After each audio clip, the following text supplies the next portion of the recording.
Esse podcast apresenta recursos de acessibilidade. Acesse labpp.unb.br. Acho que o maior problema hoje é a desinformação das pessoas. A regulação tem que interessar à sociedade brasileira. Ninguém quer censura. Labiar. Labiar. Labiar. Labiar. Labiar. Labiar. Labiar. Labiar.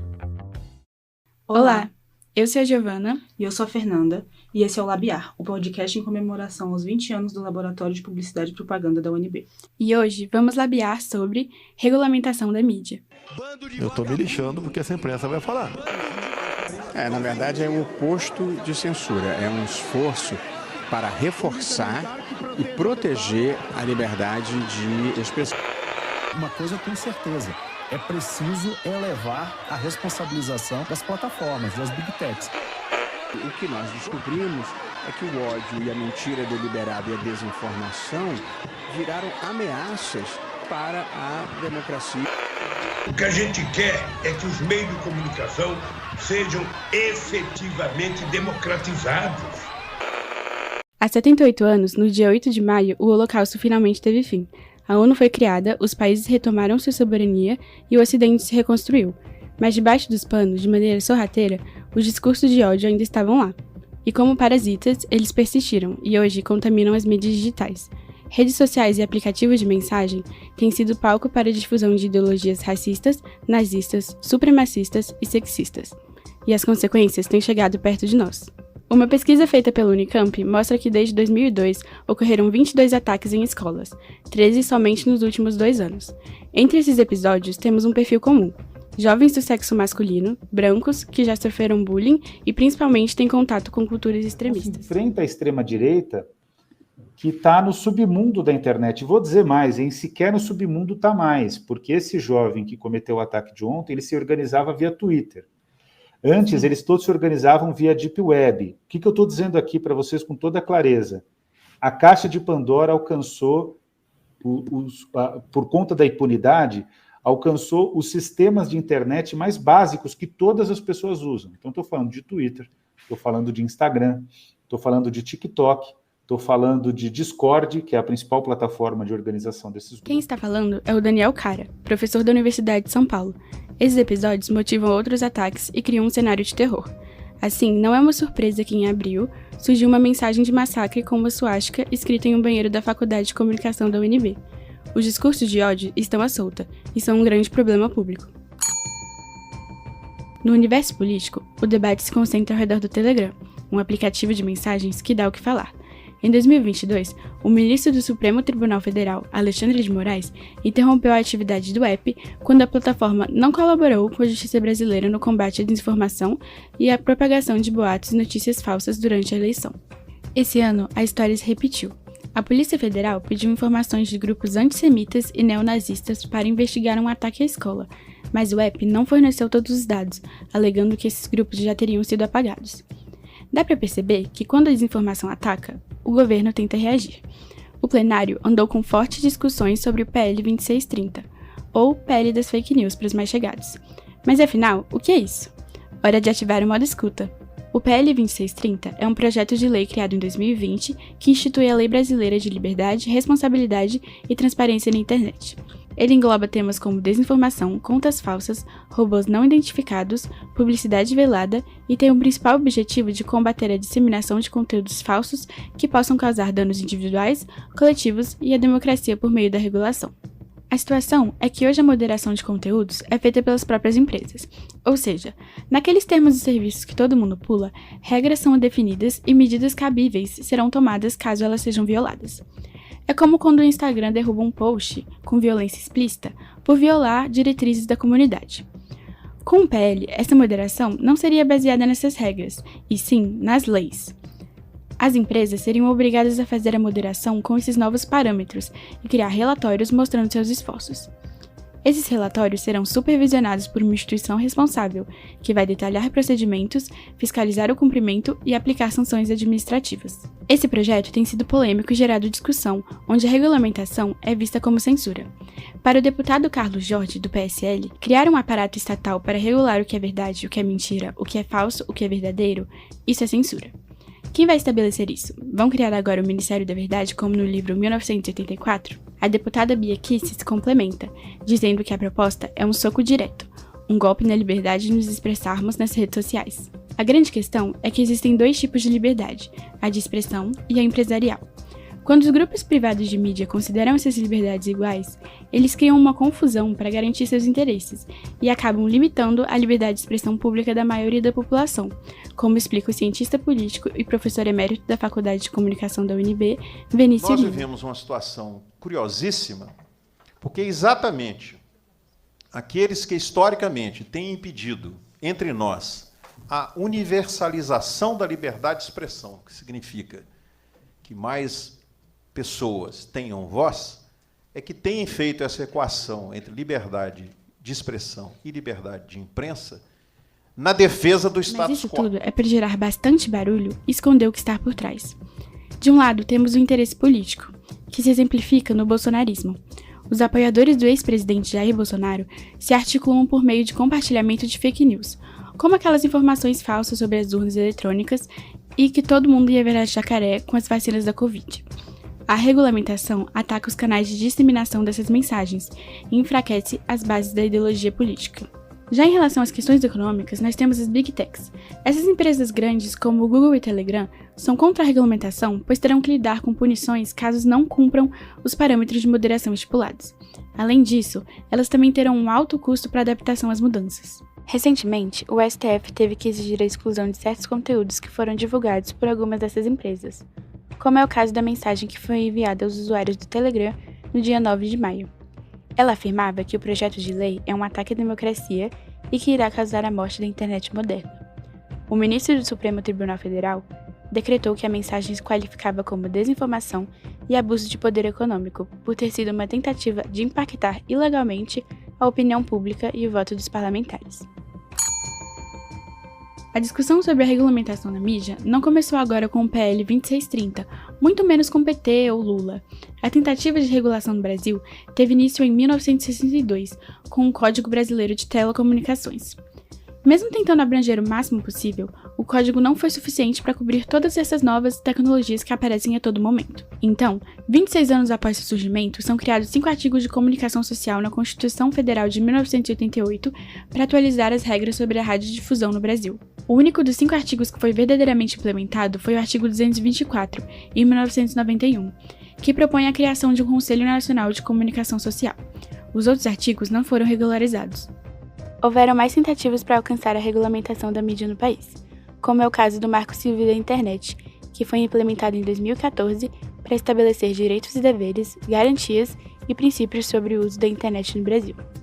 Ele apresenta o princípio da proteção da privacidade e dos dados pessoais, e assegura o sigilo do fluxo de comunicações privadas dos usuários.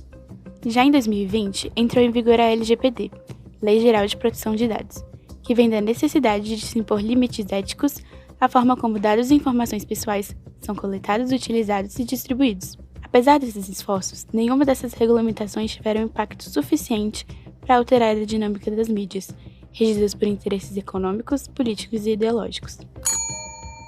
O colonialismo de dados surge nesse contexto de manutenção da desgovernança sobre a internet e suas adjacências. Mas o que é o colonialismo de dados? Colonialismo de dados, de acordo com o pesquisador Sérgio Ferreira, é uma política que opera técnica e economicamente para a dominação das plataformas de redes sociais sobre o cotidiano da sociedade por meio de um subdesenvolvimento fabricado. Então, essa nova forma de colonização parte do princípio de um subdesenvolvimento da mesma forma que a colonização tradicional já conhecida.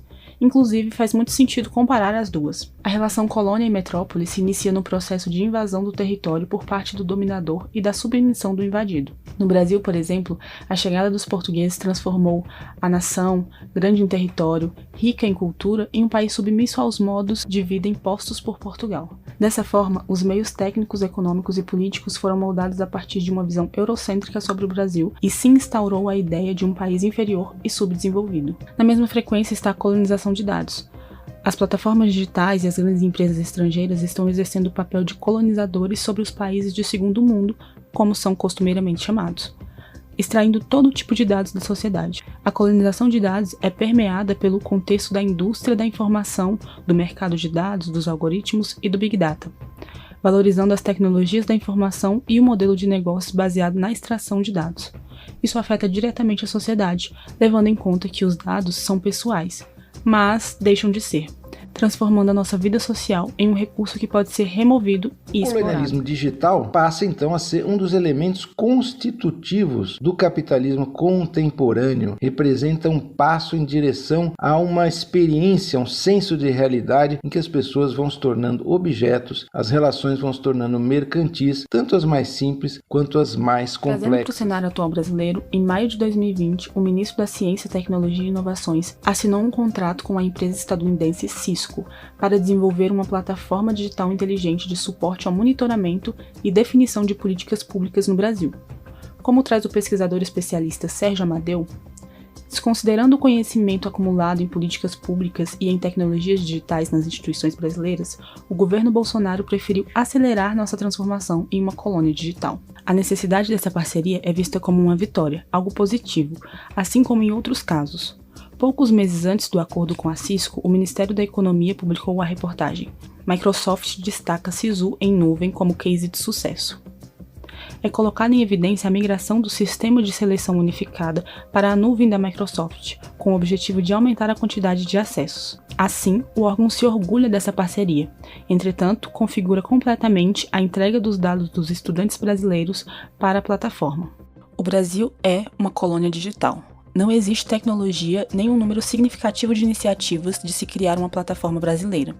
Então, se enxerga como o caminho mais óbvio se vincular às Big Techs e entregar a sua matéria-prima, os dados, em troca de matéria processada. São empobrecidos dataficadamente, tecnologicamente, pela força de extração de dados dessas empresas. Os dados são processados lá fora, criam produtos e serviços lá fora e depois eles são vendidos aqui. Apesar da economia ter sido paralisada com a chegada da pandemia de Covid-19, o mercado de dados cresceu significativamente. Em um contexto totalmente novo, surgiu a necessidade de utilizar as plataformas digitais, já que todos deveriam ficar em casa. Logo, tornou-se mais difícil resistir aos grandes softwares. Primeiramente porque muitos não sabem que as empresas pegam seus dados pessoais, e outros não sabem como esses dados são usados. Também tem aquelas pessoas que não veem outra alternativa, a não ser aceitar a manipulação pelas grandes empresas digitais. Inevitavelmente, a pandemia impactou a dinâmica de ensino nas escolas e universidades. As plataformas interativas como Zoom, Meet e Teams se tornaram a solução para a impossibilidade do ensino presencial em 2020 e 2021. Justamente por isso, muitas instituições ficaram dependentes dessas tecnologias. Ao oferecer softwares e recursos gratuitos, as Big Techs ampliaram seu mercado no meio educacional, mas com um custo muito alto de compartilhamento de dados. A partir disso, podemos voltar ao colonialismo de dados e afirmar que a oferta das plataformas às instituições públicas de ensino se trata de um colonialismo silencioso, diretamente associado à plataformização da educação.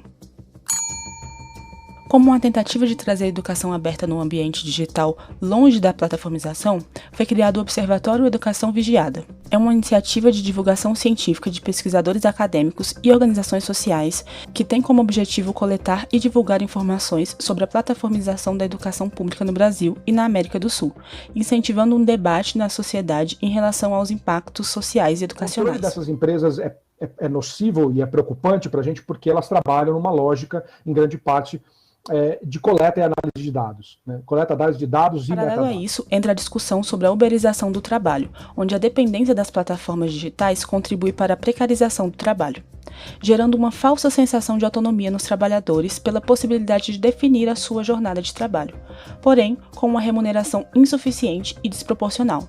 Diante disso se configura uma plataformização da sociedade, um cenário no qual somos induzidos a organizar nossas vidas em função dessas plataformas por conta do domínio das grandes empresas. As 5 principais gigantes da tecnologia que controlam o mundo atualmente são conhecidas como GAFAM, que é uma sigla para o Google, Amazon, Facebook, Apple e Microsoft. Um conceito-chave ao falar de plataformização da sociedade é o capitalismo de vigilância, que consiste na produção de informações sobre os usuários, a partir dos dados que são coletados nessas plataformas. Essas informações não são apenas para melhorar nossa experiência, uma vez que a partir delas, os algoritmos dessas empresas são capazes de influenciar nossos comportamentos visando atingir objetivos comerciais e de marketing. Esse é um fenômeno que ameaça a democracia e acarreta impactos negativos na sociedade. Um exemplo evidente disso foi o escândalo Cambridge Analytica. Se você quiser saber mais sobre isso, acesse o nosso episódio Comunicação e Democracia. As grandes empresas estrangeiras são os principais agentes da plataformização da sociedade. E como são beneficiadas pela não regulamentação, elas vêm se posicionando fortemente contra a implementação do PL 2630. Inclusive, o ministro da Justiça, Flávio Dino, decretou a modificação de um texto divulgado pelo Google sobre o PL, pois a empresa afirmava que o projeto de lei poderia aumentar a confusão sobre o que é verdade ou mentira no Brasil. O ministro expôs que a plataforma estaria privilegiando sua própria opinião e interesses econômicos. Há uma tentativa iníqua, imoral, eu diria, de inverter os termos do debate, como se nós quiséssemos censura. Não! É o contrário. O que nós estamos evitando é uma censura Dessa privada. forma, a regulamentação é uma alternativa para equilibrar a força das plataformas digitais. Diante da monetização dos meios, as plataformas atuam como mediadoras das informações, decidindo o que vai ser veiculado e qual conteúdo vai ganhar mais relevância. O projeto de lei vai passar a dizer até onde as mídias podem ir.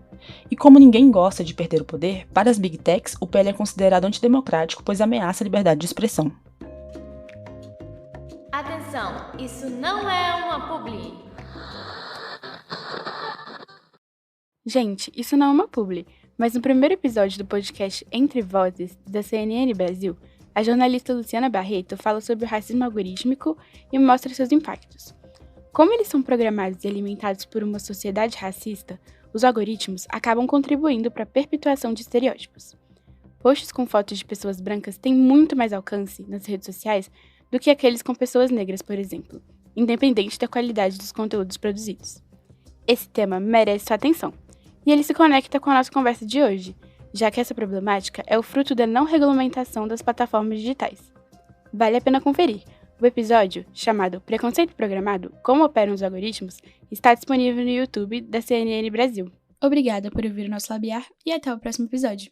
Esse podcast utiliza áudios de Rede TVT, Metrópolis, Jornal da USP, Carta Capital, TV Carta Maior, Canal do Barão, Nick.br, Jornal da Record, Rádio Band News FM e CNN Brasil.